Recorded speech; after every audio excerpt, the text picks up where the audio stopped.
Broadcasting live from the command tower on the plane of Commander Collection Green. This is Tap Tap Concede. Welcome everybody to Tap Tap Concede. My name is Graham. Joining me as always is Nelson. Hi there. And Cameron. Hello. And today we're going to be talking a little bit about Commander Collection Green and what few cards we know about Zendikar Rising, all 2 of them, and also this new draft thing. I hear it's pretty supreme. Before we get into that, we want to remind you that this show is brought to you by Card Kingdom. Do check out cardkingdom.com/LRR. We bang on this drum a lot, but we really like those folks, and they do great work and excellent customer service, and so that's why we like to continue working with them. So do check out cardkingdom.com. Tell them Loading Ready Run sent me, button please, and they'll give you a little 1-inch button, which currently says putting the woo in Wooburg. And of course, this show and everything we do is brought to you by you and your kind support of our Patreon at patreon.com/loadingreadyrun. And we thank you for it. So there's a new draft kind of thing that's on Magic Online that I've not tried yet. I didn't even realize it was out. I read the announcement, but I didn't realize the announcement was like a go do it right today kind of thing. And it's pretty interesting. Have you two heard of this? I have not, actually. This is the first time hearing of it. I have heard of it. I read the introduction article. So it's called the Supreme Draft. It's basically like a new kind of way to do a chaos draft. And you don't have to worry about, like, it sounds great for me because you don't have to worry about all the stuff in draft that I'm bad at, like signaling or worrying about what's going to wheel. It's true. They Hearthstoned it. Yeah, that's a great comparison point, actually. Yeah, it is very similar to the Hearthstone. Was it called the Arena? It's called Arena. Yeah, Arena mode. Yeah. That's really funny. Not confusing at all. Yeah. No. So you join the Supreme Draft League, just like any other draft league, and then you draft solo. So as soon as you join the league, you just start drafting because you're not drafting with anybody else. And you get shown a full pack of cards. So it's like, here's a pack of cards. You make 2 picks. You go, I want this card and this card. And then Magic Online goes, great. Now I'm going to take the other 13 cards, throw them into the sun. You'll never see them again. Here's another pack of cards. And from that, you take 2 picks. And so you look at 18 packs. You draft 36 cards out of 18 packs. And then you build a 40-card deck. And then you play against other people in the league who have also drafted cards in this fashion. Intriguing. Yeah. It's interesting. I'm a little disappointed they went with Supreme Draft rather than the original working title, Capitalism Draft. Resource Destruction Draft. I mean, it's fine when they're digital. It'd be a big waste of packs in person, surely. Yeah. I imagine some stores, like eventually, or some, players. I mean, this is great for at home. Like if you just wanted to buy 2 boxes anyway, this is a great way to just be like, I just need to open 2 boxes. I'm a constructed player, but let's do one match at home of draft, right? And it's like a gigantic Winston. So it's cool for that. I like the idea, though, of like Friday night draft. Okay, everyone bring your $300 and we're going to do 2 rounds of Supreme Draft. And yeah, then at the end, we're all going to throw out like 10,000 cards just directly into the garbage. I can't promise this is not something we would never want to do on the Friday night paper fight. This does seem like our brand of malarkey. Let me know in the comments if you understood that last sentence. I got lost on the second negative, but I really enjoyed it, and I'm looking forward to parsing it later. I can't never disprove the possibility that we wouldn't not enjoy doing this. Not avoiding doing this. I can see us doing this in paper is my point.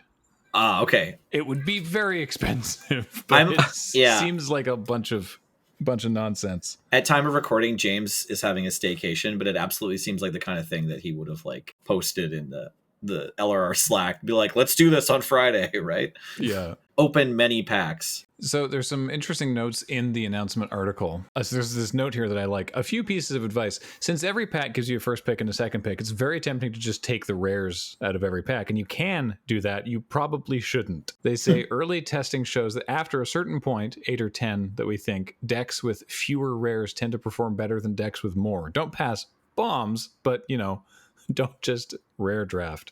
And that makes a lot of sense because there's a lot of, there are rares that are obviously huge bombs in draft, but there are other rares that are just kind of like on color, and the utility in limited decks tend to come from the commons and uncommons. So I can definitely see that being a problem, that you end up with a pile of rares that doesn't actually do anything. That is troubling, yeah. Yeah, I would say not just like flexibility or utility, but even like the sheer power of the cards. They do spread it across the rarities. Like, sometimes it seems like that's not what's going on when you look at a constructed deck and it has like 48 rares and mythics or whatever, but there's plenty of examples, and some sets it's more obvious than others. They've talked about how there's a couple different ways that they've looked at to sort of use Supreme Draft, either as a Chaos Draft, which I mentioned, or as a single set, which seems like you'd end up with some amazing synergies, or a small cluster of thematically linked sets, sort of like a block draft. And in fact, the one that they've launched with, they're calling it the Ravnicextravaganza. And it's Ravnica City of Guilds, Guild Pact Dissension, Return to Ravnica, Gatecrash, Dragon's Maze, Guilds of Ravnica, and Ravnica Allegiance. So every set from Ravnica except War of the Spark. I want to say I'm like so here for this, and that sounds great, but at the same time, a lot of my love of drafting Ravnica is like, including the bottom picks from the packs. So yeah, I don't know. I'm curious about that. Like the fact that they're presenting it in these like, wider world views. It's like you do a draft environment, but it includes like lots and lots of the hits from all of the Ravnica sets. That's exciting. Well, if you don't want to do that, then that's only until September 2nd, which is going to be, I mean, you're not going to have much after you hear this podcast to be getting in on that. But then the next one for the following week is just Modern Horizons. Oh, cool. Okay. All right. That's exciting.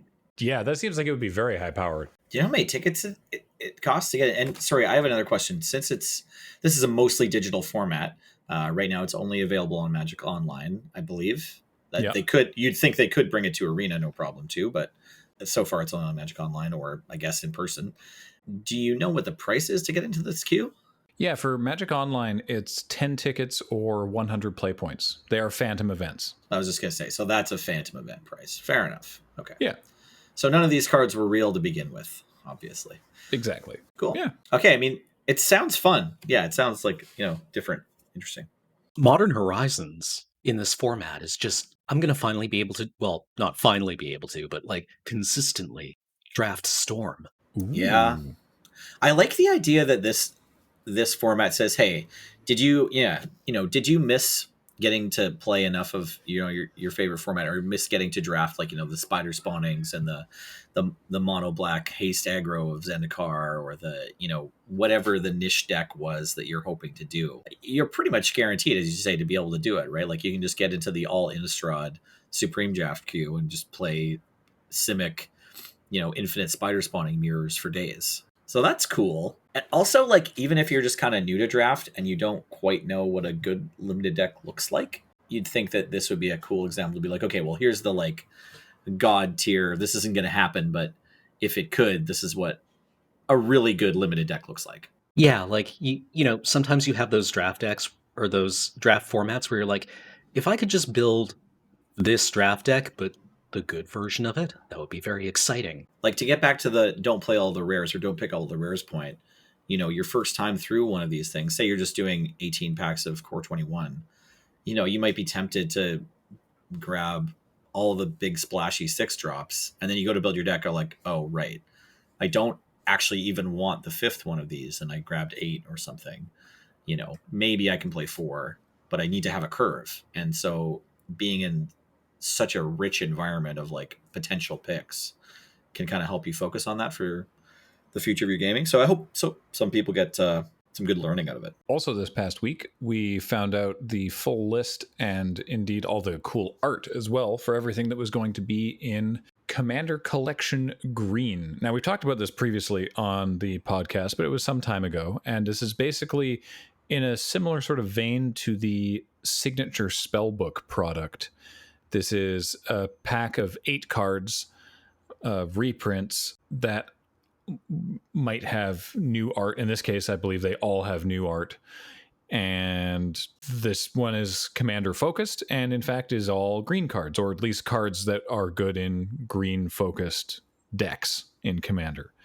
Generally seems like a fine idea for a product. Up until now, the only thing we knew was some art that featured Yisan, and it looked as if Yisan, the Wanderer Bard, was summoning some things. We were thinking maybe it would be Chord of Calling. Turns out it's actually Worldly Tutor. Yeah. Which is pretty sweet. Single green instant, search your library for a creature, reveal it, shuffle your library, put that card on top.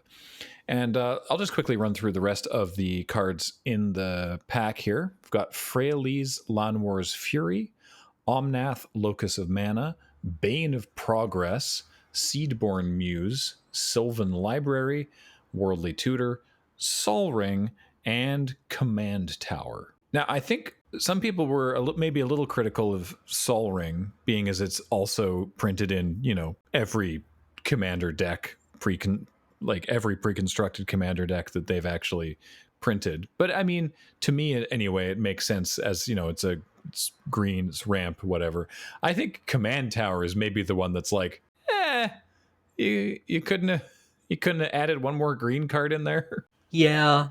I mean, this is handy for people who, I guess, aren't picking up the commander sets, right? Mm-hmm. Finally getting a command tower, finally getting a Sol Ring. If none of the previous commander sets have appealed to you, sure, why not? And I suppose these are things that dedicated commander players run low on. Yeah, like from a shopkeep perspective, honestly, especially including Sol Ring and including Command Tower, this just seems like a windmill slam. Like Ed has to be so happy about this list of cards coming in like an individual pack he can sell / break open and sell for singles as well. I think I've seen, multiple commander decks that feature all 8 of these cards. Obviously, like many commander decks that feature 4 or 5 of them. And, Sol Ring and Command Tower, like they just still hold their value. Like they fetch a high price because both cards are in almost every deck. And even though you get one in your commander precon, it's like people tend to have more commander decks than commander precons they've bought, right?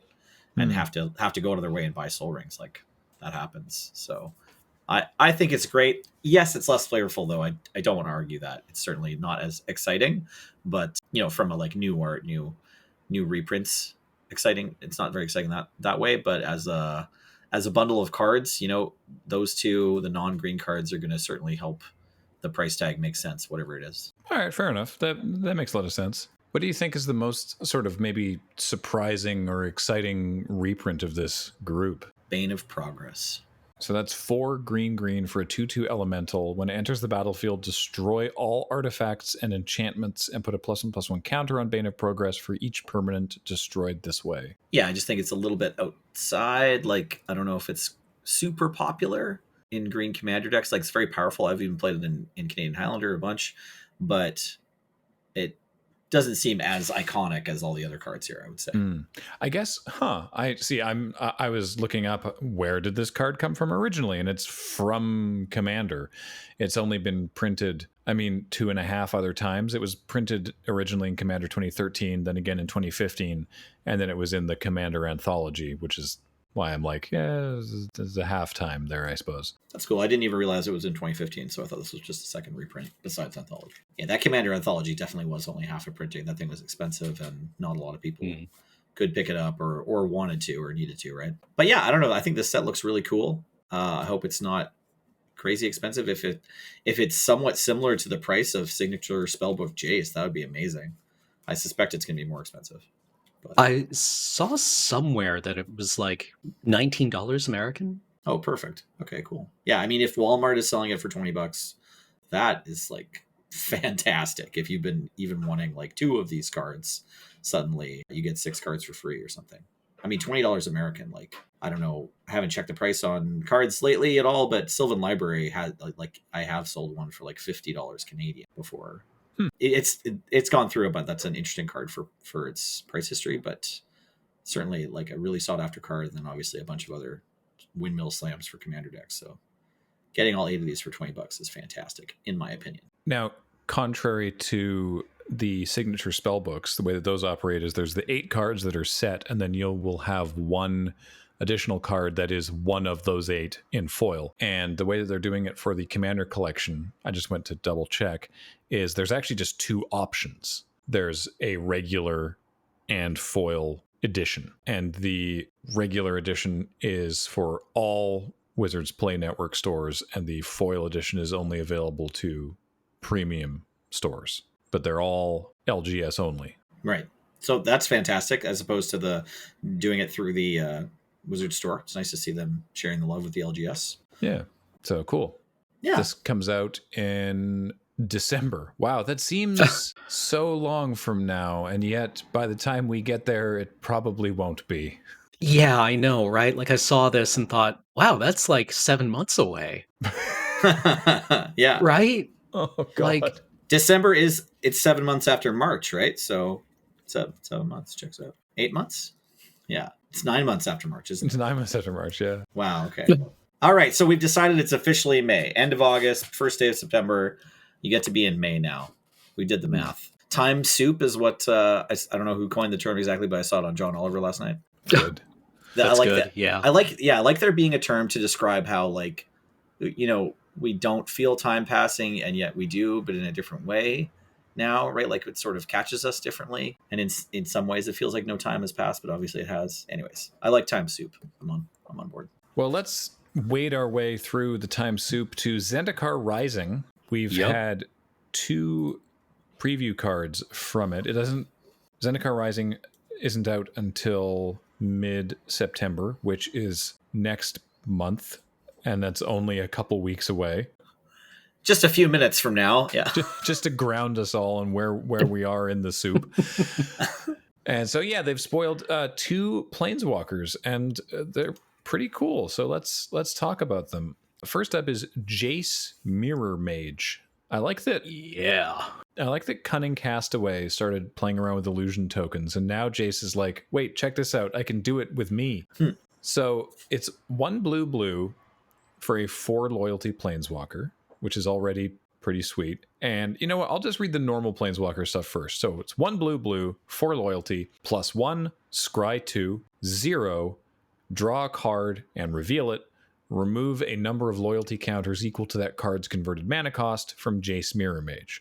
So that middle ability is like a weird Dark Confidant that only hurts the planeswalker. It's curious that it's not damage being dealt to the planeswalker. I guess they didn't want it to be able to be amplified or anything like that, or count as damage mark for various reasons. But yeah, that makes sense. But it feels the exact same, right? Mm-hmm. Yeah, Jace Bobs for you. Yeah. Or Sarkhan the Mad also had like kind of this similar sort of ability. And Sorin, but Sorin did it wrong. Right. Yeah. Sorin gains you life. Yeah. The 6 mana Sorin. Yeah. But then Jace has this other ability, Kicker. Jace has Kicker, which is pretty wild. It's new. Yeah. Yeah. Was the original Zendikar the first printing of Kicker as a mechanic? No, not at all. Kicker goes invasion? I believe. Oh, yeah. no, I'm sorry. Original Zendikar block was multi-Kicker. Yes. Worldwake is the first printing of multi-Kicker. Okay, that's where I was conflating that. Yeah. Of course, Kicker's been around for a long time. Anyway, so Kicker 2. So that would make Jace cost 3 blue. When Jace enters the battlefield, if Jace was kicked, create a token that is a copy of Jace, except it is not legendary, and its starting loyalty is 1. So you can play Jace for 5 mana. You get 2 Jaces, 1 at 4 loyalty and 1 at 1 loyalty. So you could use the 1 loyalty Jace to immediately plus to 2 loyalty and scry 2, and then use the bigger Jace to draw a card that you know wouldn't kill it, or you can just immediately cash in the 1 loyalty little one to draw any card, and if it's not a land, that Jace dies, but you got a card for just 2 extra mana on this planeswalker you're already playing that maybe you just also draw another card off of. The lines of play just from in a complete vacuum of like what you do after you play this kicked, it seems like there's a massive decision tree just built in right there. I love it. Yeah, I like it a lot too. And yet, weirdly, all you're doing is drawing cards. You're just scrying, which is kind of like half of drawing a card, and then you're drawing cards. But I totally agree. Like, there's a bunch of permutations of how you're going to do this, depending on where you want your loyalty and how much you need more cards, or whether you need just more cards or the right more card. You know. Mm-hmm. So, yeah, looking forward to that. I think this card's it looks to be real strong. It's going to entirely depend on how the standard environment shakes down. I'm very enthusiastic about this. This is my exact flavor of do nothing, but do nothing powerfully with decisions. So the first planeswalker we have with kicker, and then also like, the first planeswalker we've seen where it has, well, maybe not the very first. I'm trying to think of another one that does this thing where it makes it harder for loyalty counters to come off of itself just by nature of having two bodies, right? And being hard to attack in that sense. Yeah, one of my comments on it was that, like, I don't know how to attack one of these. Yeah, exactly. Well, hopefully it's like your opponent plays it and kicks it, and then your opponent pluses or not on each one, and hopefully that kind of indicates to you how important it is for them to have two or not, right? And then that'll kind of inform your attacks on the following turn. But yeah, it does look like hard to kill, right? Yeah, like hopefully maybe you've got oh god, what's the burn spell from Zendikar or those whereabouts where it's 2 and 1? Oh, forked lightning. Yeah, forked lightning. Arc trail. Arc trail. Yeah, that kind Right. of, yeah. One of those spells where you can just be like, kill the copy and ding Jace. For sure. Right? Yeah. Like that would be ideal. Yeah, I mean the other thing is like if they did spend 5 mana on a planeswalker that only draws cards, maybe that'll just routinely be the signal to the other player like, oh, I just need to not worry about Jace at all and just kill the opponent, because that Jace is like not getting any extra bodies onto the board for free ever, right? It's going to keep drawing. It's going to keep drawing cards. It's going to draw good cards for the opponents. So they always have stuff to do with their mana, but it's not in and of itself going to make more bodies. So depending on how much time they have left, you might just ignore Jace, right? Right. This isn't Elspeth's son's champion or anything, right? Yeah. Like, and I mean, yeah, kudos to Wizards R&D for building this planeswalker that we managed to have like a 5-minute strategy discussion about without having ever played it or seeing what kind of boards it's going to come down on. Like it's clearly interesting. I feel very strongly about this one. Occasionally I get my intuition pays off sometimes, and I usually get talked out of it, but not this time. Not this time. No more Jace Vryn's prodigies. I believe. Make your mark, Cameron. I will. Thank you, Nelson. We stand in solidarity with your decisions. I appreciate that. Yeah, absolutely. The other planeswalker that they spoiled is Nahiri, heir of the ancients. So she's still Boros, 2 red-white for a 4 loyalty planeswalker, and a little bit more traditional, but still powerful.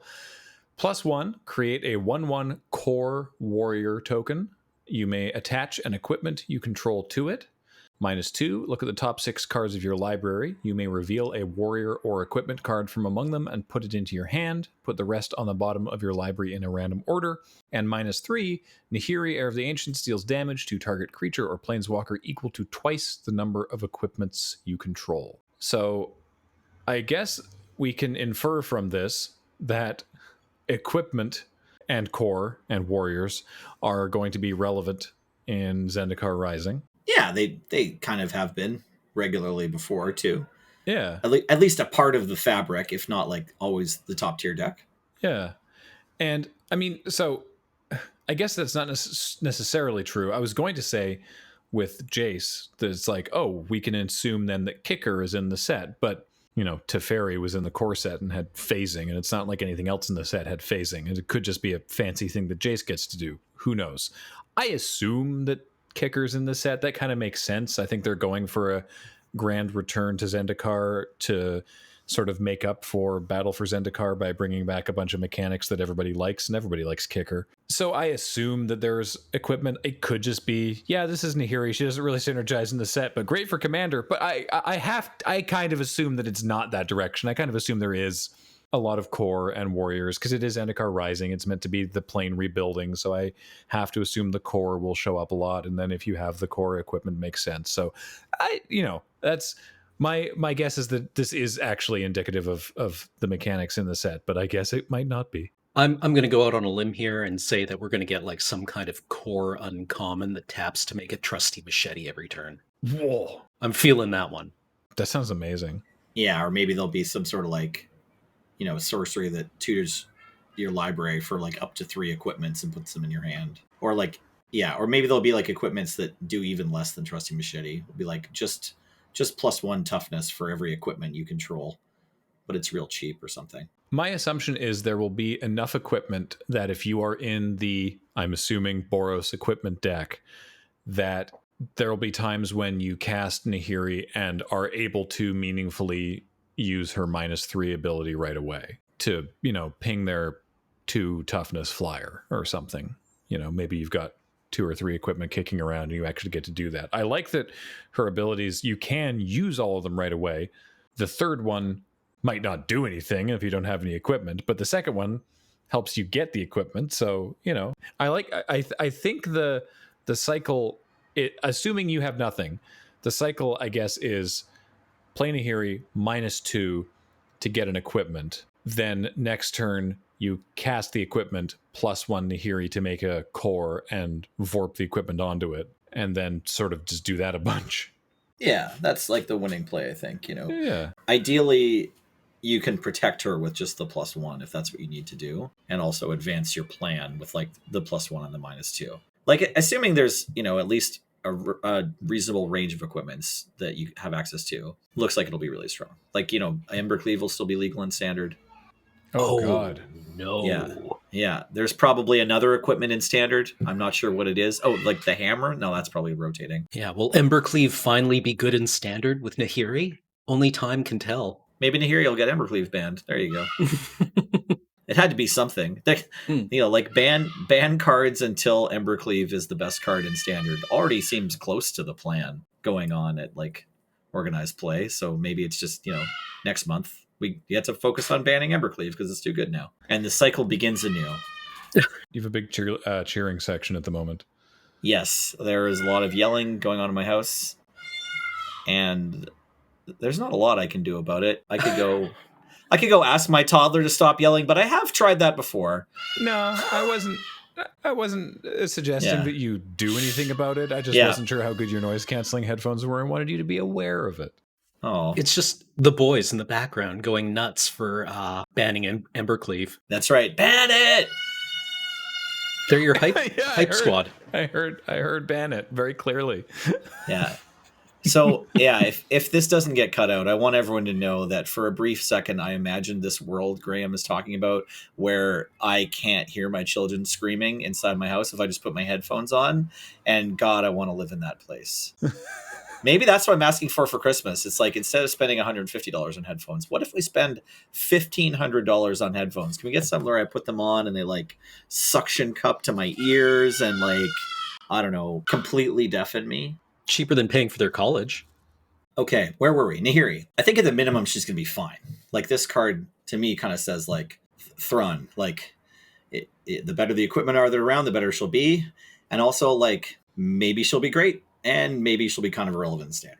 Right? Gotta wait and see. I think that it's interesting how much I infer from just these 2 cards as to like what the whole set is going to be like. That it really does feel like they being Wizards want to, I guess the phrase would be make up for Battle for Zendikar, which I enjoyed is the thing. Like I know that it maybe did not meet the lofty expectations of we're finally going back to Zendikar, but I honestly enjoyed the set. I don't like what the Eldrazi did to, I guess it was Modern that it ruined. Like I know that, but I'm talking about it from a perspective of, the lore and draft. And I thought it was fun. I liked it. Yeah. I agreed. have famously enjoyed other draft environments that people have hated, but it seems to me that with Boros equipment and Kicker being themes or mechanics that we can infer are in the set already, that they're definitely going for a like, hey, remember Zendikar? Yeah, like definitely trying to win the crowd back with some old favorites here. The big question will be whether or not Landfall returns. And I think, I don't know, I think they gotta.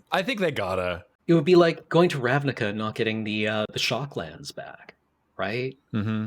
Yeah, I mean, like, the idea of Zendikar as this like world that keeps changing and is like prone to a lot of seismic activity and like huge storms and like it's hard to kind of keep track of where everything is fairly succinctly represented by Landfall. But if they can just figure out another way to do that, I think the reason we want landfall back is just so that we feel like we're on Zendikar. And Zendikar, our Battle for Zendikar did have landfall cards. They just weren't kind of as impressive as the first round of landfall cards. Like landfall was like a big part of all of the Magic you played with the first Zendikar set, whether it was draft or standard or whatever, like older Eternal formats, were using step links and stuff. So, if we get that feeling of like lands matter and like making your land drops is super important, then that's okay. It doesn't have to be with landfall if they can do it some other way. Yeah, like I just remember, like, have fond memories of landfall in original Zendikar, right? Where you would like play or put down a Teetering Peaks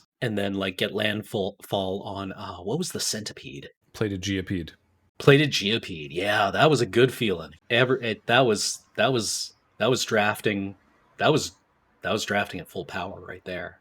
I think landfall was definitely very powerful, and I think that perhaps in Battle for Zendikar they got a little gun shy with making landfall too powerful, and it didn't really make an impact, especially since there was so much other stuff going on in that set with the Eldrazi and Devoid and everything.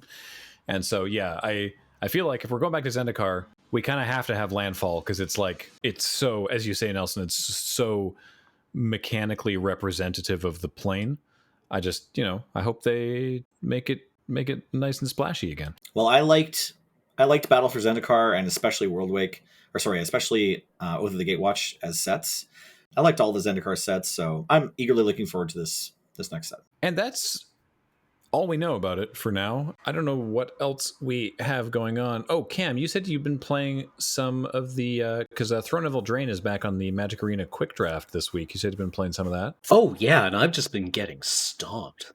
Right, like I put together a green-black food deck that I thought was really good, and that went like 2-40 over the course of 6 weeks, right? And then like I've got this Mardu Knights deck that I also feel really good about, and then it just feels bad when you keep a 3-lander, draw 4 lands, and your opponent mills all of your spells. And I don't know how to draft this format. Interesting. I really don't. It's an interesting format, but I feel completely lost in it. And that is novel to me because I'm not the world's best drafter, but I feel like I display some competence.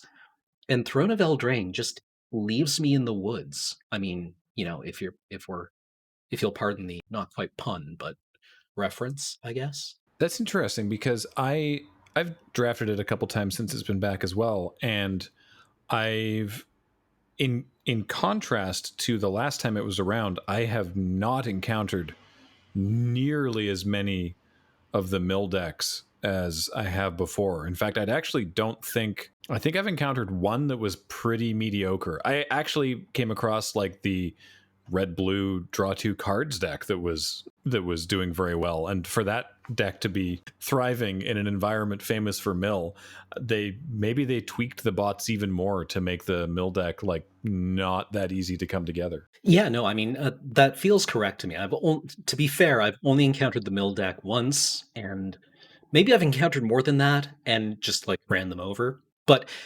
when it works, it works. It's a limited environment with a functioning mill deck, and that's probably fine, right? It's good for you when it comes together. I'm just saying, I want my knights to win. I wanted them to win so much. I have 2 Wintermoor commanders and a Stormfist Crusader and a Murderous Rider, right? Like, should be good. Yet here I am, losing all my progress from Amonkhet remastered. No. Just getting kicked down the ladder into gold. Well, you can't backslide out of platinum. Yeah, I've been trying. You can backslide from gold 1. Oh no! Oh, I hate it. I mean, I'm excited to hear that Throne of Eldraine may have been tweaked and the experience on Arena is different. I had a tough time with that format, the original go round. I ran into a lot of mill decks, and the other thing I found was just that I didn't love the way that you're pushed into one color in order to have 3 mana pips to spend on your spells. So I don't know. Yeah, like maybe I should give it another chance. I think that's more of a me thing rather than necessarily a critique of the format. Yeah, like it just feels missing out on Adamant feels bad. Yeah, exactly. That's the only way I can put it. Yeah, if I can pay Adamant and you can't, I'm winning. And otherwise our draft decks might be equal. I have no segue from Throne of Eldraine to the last thing that we're going to talk about today, which is Commander Legends. We now have some more information on Commander Legends, the set where you draft a commander, and it's pretty interesting. There's been a couple spoilers from it, and it sounds pretty exciting. Basically, it's 20 card boosters, and you draft it at the end. You draft a 60 card commander deck, and that seems unusual, certainly, but Wizards' reasoning, which makes perfect sense to me, is like, well, when you draft a 40 card deck, but a normal constructed deck is 60. So if a normal commander deck is 100, then a drafted commander deck is 60. Why 60? Because most people already know sort of how a mana base functions at 60, rather than trying to invent a new. It's like now it's a 65 card, it's a 70 card deck. And that makes a lot of sense. It's like, look, people know what a 60 card deck is, so it's the limited version of a commander deck of 100. Yeah, and you know what, that totally works for me. Yeah, Agreed. I'm fine with it. I will say, though, that if you're used to building constructed 1v1 mana bases, you should probably err on the side of playing more lands in this Commander Legends draft environment. I'm going to guess. We haven't seen all of it, but generally in multiplayer, it's like you want lots of lands. So can you give us a rundown, Nelson, of what we now know that we didn't before? Yeah, so that was one of the big things. We knew that they were going to have 20 card packs. 20 card packs. We now know that there's going to be 3 of them in front of you before you build your draft deck. We know the deck size. We know some of the cards inside the packs. They're finishing the cycle of Battle Bond multiplayer duels, which people are kind of clamoring for, and those duels have been hugely popular, obviously, in Commander, maybe in some other formats too. But they're kind of a windmill slam because, like, unlike a lot of cards that are good for Commander, these cards aren't really good for anything else. So it's great that only Commander players have to fight over them, and their price doesn't have to be like driven up by demand from, Legacy or Modern or whatever. So they're called Rejuvenating Springs, Spectator Seating, Training Center, Undergrowth Stadium, and Vault of Champions. And they read, this enters the battlefield tapped unless you have 2 or more opponents tapped for one or the other color, and they don't have a land subtype. They're just a land, so you can't fetch them with your Verdant Catacombs, but they are in other respects a perfect duel. It's like a replacement Bayou or a replacement Volcanic Island when played from your hand in Commander. So that's great for Commander players. We also saw a few more cards. Prosh, Skyraider of Care has been reprinted, as well as a new take on Baron Sengir called Sengir the Dark Baron. 4 black for a 4/4 flying with partner. So not partner with, just partner, regular partner. And whenever another creature dies, put 2+1/+1 counters on this.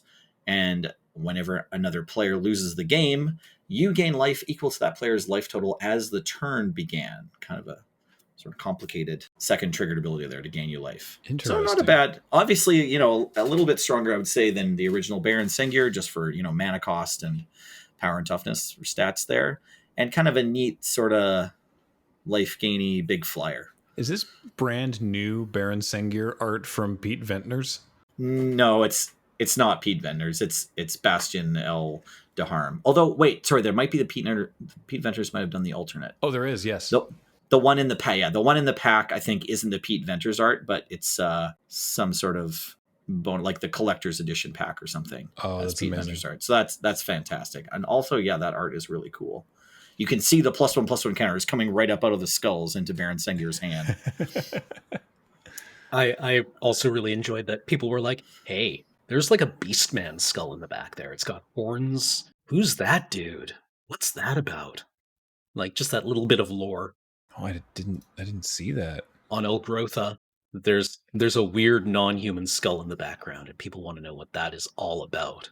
And it's probably just like a calf's skull or something. I don't know. Awesome. But the possibility exists. So there's also another new legendary creature that's kind of been the talk of the town this week.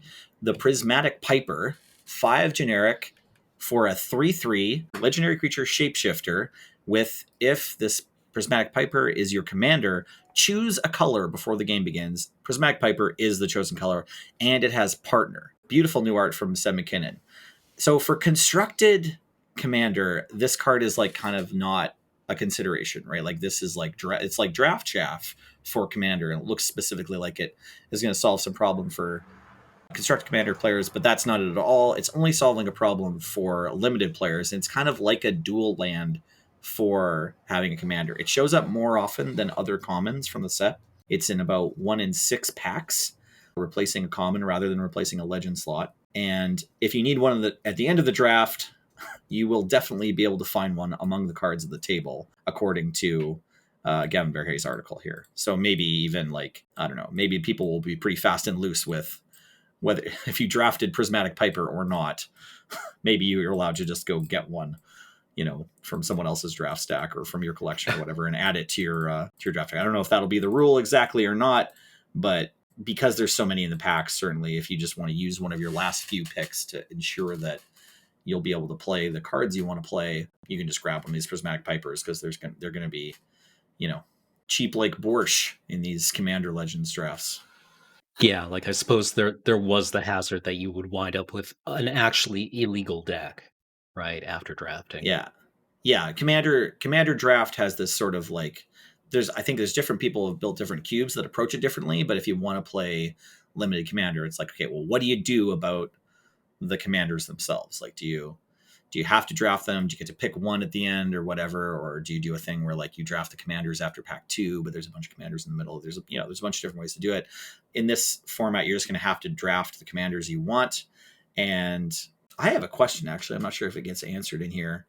Maybe someone could tell me whether or not you're allowed to play 2 of the Prismatic Piper as your commander. You are. Probably you are. Okay, even though they have the same name. Yeah, on the article, it's like if you draft Halana but don't find a blue one for your blue-green deck, don't worry, you can play the Piper alongside Halana to make it work. Miss your colors completely? Well, you can use 2 Prismatic Pipers as your commander.